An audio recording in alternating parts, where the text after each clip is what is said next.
नमस्कार, मैं मोहम्मद फिरोज और आप देखना शुरू कर चुके हैं यस न्यूज। आज सीवान के जितने भी सरकारी स्कूल की हम बात करें, कहीं छुपा नहीं है किसी से कि क्या व्यवस्था है। ये जितनी भी व्यवस्था है सरकारी स्कूल की, ये बड़े अफसरों द्वारा स्कूल के जो शिक्षक हैं उनको हमेशा से सताया गया है। इसी विषय पे, इसी बिंदु पे बात करने के लिए आज हमारे साथ जुड़े हुए हैं राजू यादव जी, पोल खोल अभियान के तहत। स्वागत है राजू जी आपको हमारे चैनल में। बहुत बहुत धन्यवाद। राजू सर, ऐसा है कि जहां भी जाते हैं सीवान जिले में सरकारी स्कूल का जो हालात है, व्यवस्था है, पूरा चरमराया हुआ है। ये क्यों ऐसा, मतलब कहां प्रताड़ित होता है लोग, शिक्षक लोग? उनका घर अच्छा होता है, स्कूल खराब होता है। आपने बहुत अच्छा सवाल किया है और सवाल सिर्फ सीमित समय के लिए नहीं है। मुझे लगता है यदि इस तरह का सवाल हिंदुस्तान के प्रत्येक व्यक्ति सरकार और सरकार के ऑफिसरों से करने लगे तो निश्चित रूप से व्यवस्था सुधरेगी। वह व्यवस्था सिर्फ शिक्षा विभाग की ही नहीं है, देश में तमाम विभाग है जो सवाल के अभाव में पड़े हुए हैं। और आप समय समय पर शिक्षा विभाग के बारे में और आपका चैनल शिक्षा विभाग को सवाल और उसका जवाब के लिए मुझे आपके द्वारा आमंत्रित किया जाता है। एक बार पुनः आपको धन्यवाद देता हूं और आपके चैनल को भी पुनः आगे बढ़ने के लिए भी ईश्वर से प्रार्थना करता हूं कि आप और आपका चैनल आगे बढ़े।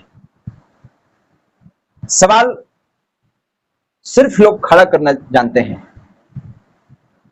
एक बात बड़ी आदब और मोहब्बत के साथ आपसे कहना चाहता हूं और इस हिंदुस्तान के देश की जनता से कहना चाहता हूं कि हिंदुस्तान के निर्माण में या किसी राज्य के निर्माण में या दुनिया के निर्माण में शिक्षा का अहम भूमिका है। जय श्री राम। यदि व्यक्ति शिक्षित नहीं होंगे तो अच्छा समाज का निर्माण नहीं होगा। छात्र और छात्रा शिक्षित नहीं होंगे तो अच्छा देश और अच्छा राज्य का निर्माण नहीं होगा। और लोग शिक्षित नहीं होंगे तो एक अच्छे समाज का भी निर्माण संभव नहीं है। तो आखिर कैसी परिस्थिति आ गई है? मैं सिर्फ सीवान जिला की बात हो रही है। जाहिर सी बात है, सीवान में है तो सीवान जिले की बात हो रही है।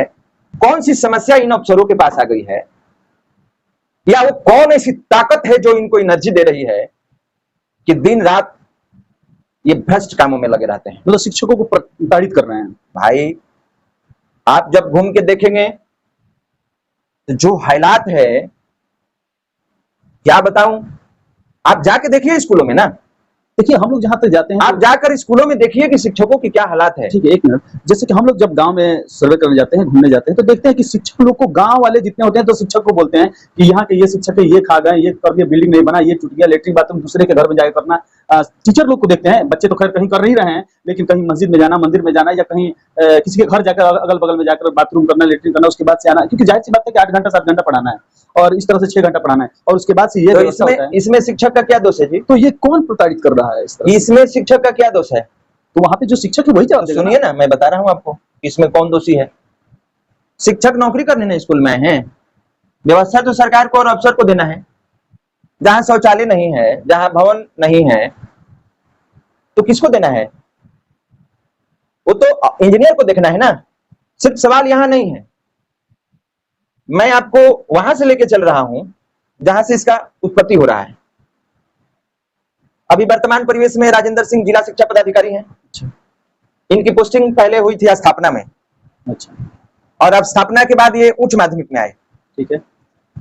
उच्च माध्यमिक के बाद जब मिथिलेश कुमार सिंह यहाँ डीओ थे और वो भ्रष्टाचार में जब फंसे, उसके बाद से ये डीओ बन गए सिवान के।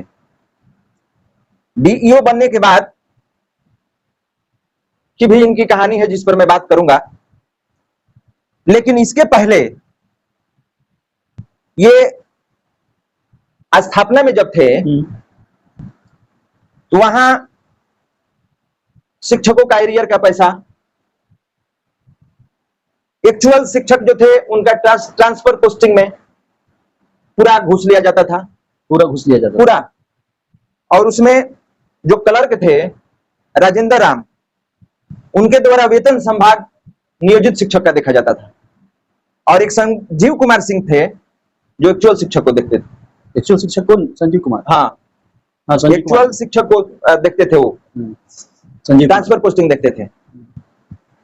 और इन्हीं दो व्यक्ति के माध्यम से शिक्षकों को वहां तंग किया जाता था, संजीव कुमार जी द्वारा। संजीव कुमार सिंह और राजेंद्र राम के द्वारा। अच्छा, संजीव कुमार सिंह मुझे और जो राजेंद्र राम। गोपनीय जानकारी मिली विभाग में जाने के बाद, 2010 के बाद, अभी 2024 चल रहा है, मुझे लगता है पूरे जिले में 10% से ज्यादा शिक्षकों का एरियर का पैसा बाकी है, जो बिना पैसा के नहीं निकलता है।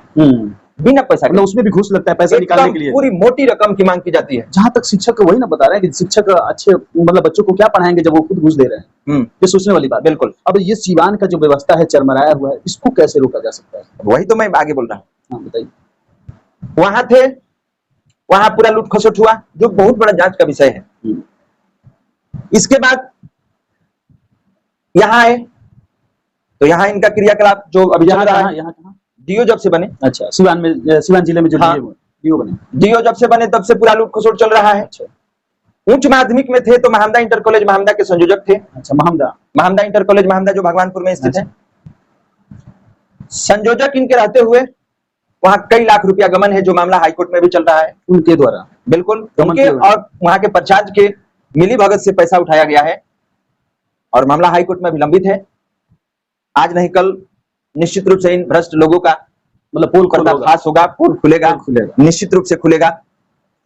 और जहां तक आप सवाल किए स्कूल का और जर्जर स्थिति का,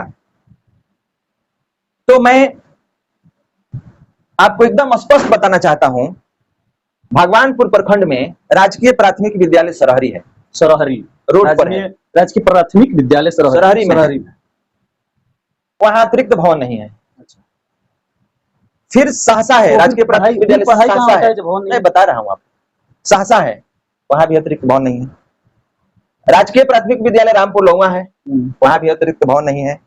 राजकीय प्राथमिक विद्यालय आपके सिवान हकाम में है, जहां भवन की कमी है, जिसकी वजह से मतलब सैकड़ों छात्रों को समस्याओं का सामना करना पड़ता है। वहां तो शौचालय बाथरूम भी नहीं है।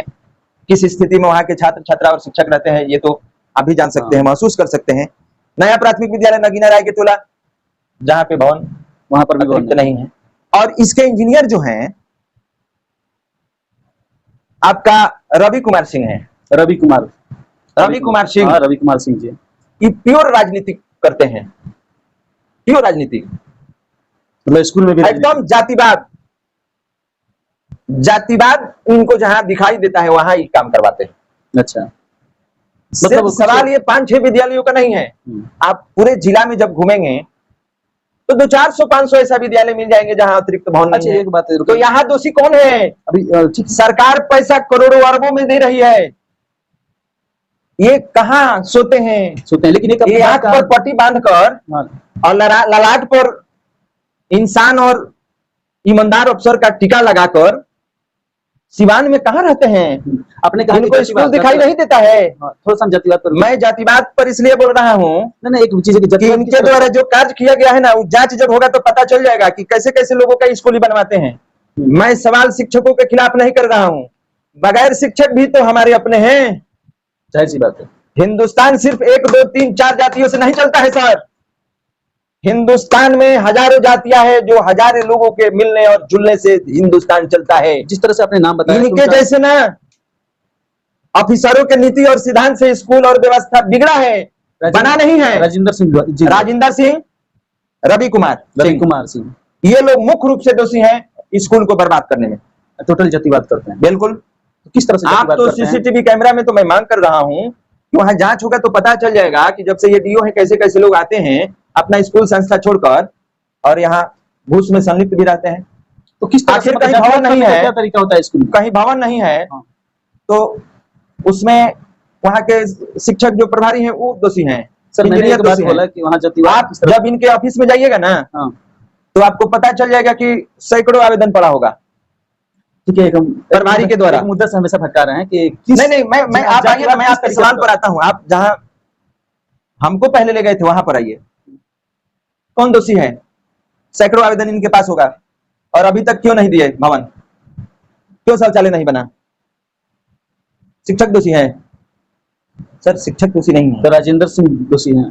बिल्कुल रवि कुमार सिंह और राजेंद्र सिंह दोषी हैं। बैसाखी सरकार के पास कहाँ कमी है, कभी सुने हैं? हर जगह तो स्कूल करीब करीब बनाया जा रहा है, लेकिन कहीं कहीं कमियां हैं। अब रहा सवाल कि आप जिस तरह से बता रहे हैं कि जातिवाद, तो वो हम पूछना चाहते हैं, जातिवाद किस तरह से करते हैं? अब जैसे मान लीजिए कि कहीं बैकवर्ड प्रधानाध्यापक है, अच्छा तो उनका कोई समस्या है, जहाँ शौचालय नहीं है, भवन नहीं है, रिपेयरिंग कराना है, चक्कर काट रहे हैं जिला का, इनके ऑफिस का चक्कर काट रहे हैं, ये जनाब सुनते नहीं है। पहले तो कमीशन भी देना पड़ता है, पैसों लेते हैं, उसमें भी पैसा लेते हैं। पैसा का तो मैंने पूछिए मत, बंदरबाट पूरा होता है। पूरा एकदम। शिक्षक क्या करेंगे बताइए? अब उनको एक सीमित पैसा मिलता है, अच्छा, तो वहां से बंदरबाट होता है, इसके बाद ये लोग अपने में बंदरबाट कर लेते इसके बाद अपने में बंदरबाट करते हैं। हैं। और शिक्षक लोग भी कहीं ना कहीं दोषी हैं। शिक्षक लोग दोषी नहीं है। किसी कमजोर व्यक्ति से बात कीजिएगा ना, और किसी बाहुबली से, तो अंतर स्पष्ट हो जाता है। वो मजबूरी होती है, लोग कमजोर नहीं होते हैं।